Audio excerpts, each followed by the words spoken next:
To thrive, children need to feel close to their parents and safe in their world. But every day, children face challenges, big and small.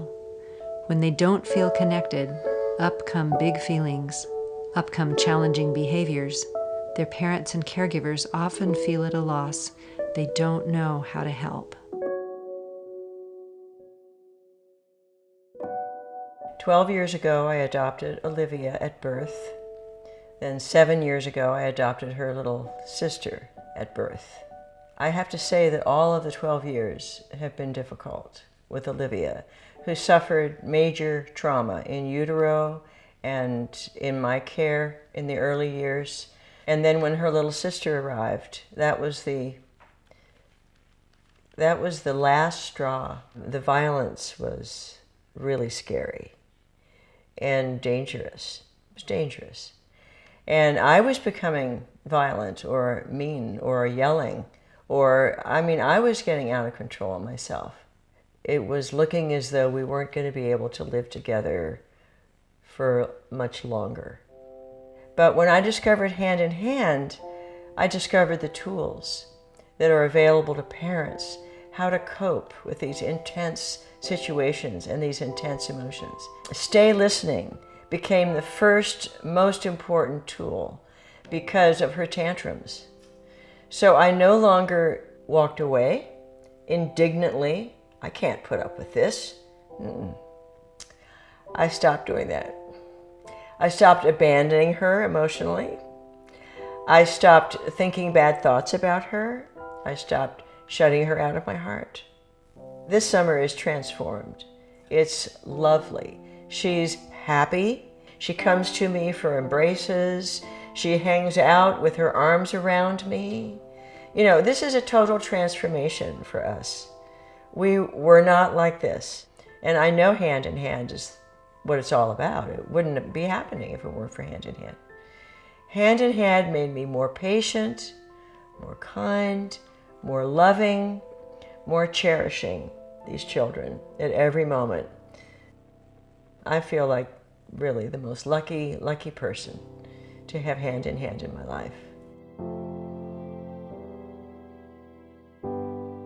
One of the places that I teach is at a women's outpatient drug treatment facility. I came to class and this woman had a really young son. He was probably about 3 weeks old. As soon as I walked in, I noticed how far she would hold him, as far away from her as she possibly could.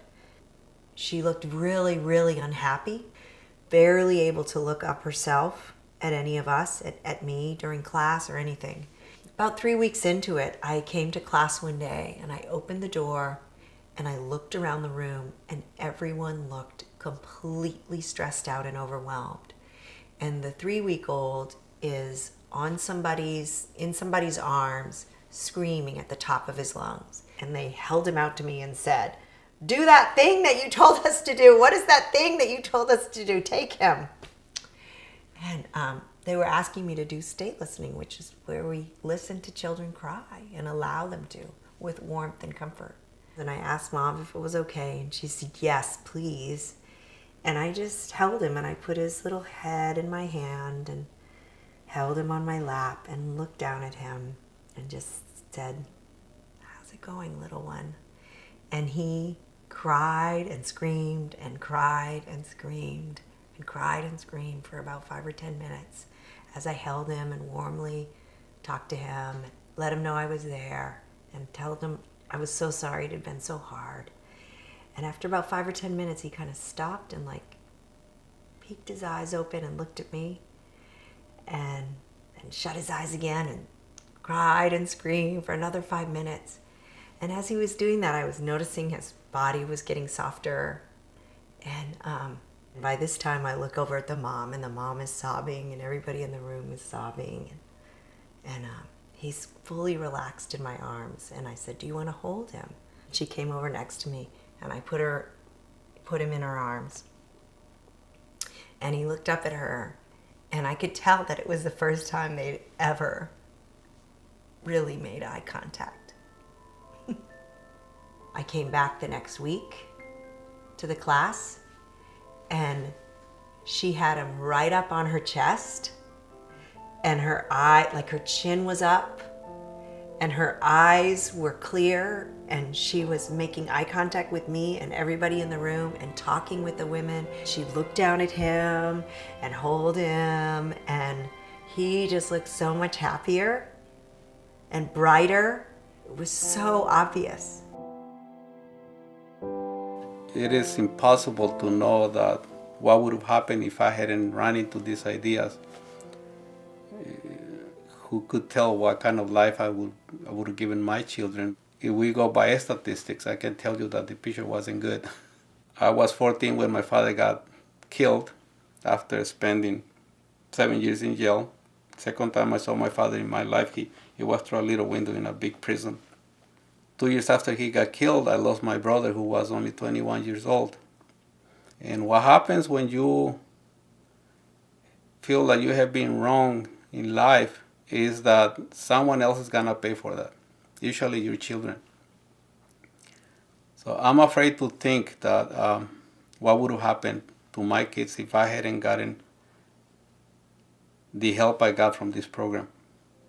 When you have this group of people watching you and helping you and making sure that you get the resources you need to not let those old traumas get too much in the way of you, in between you and your children, the possibilities are incredible.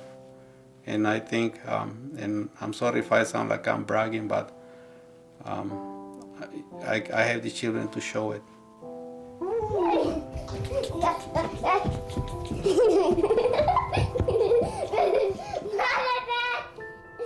We have nearly 100 instructors now at Hand in Hand, teaching in the United States and around the world.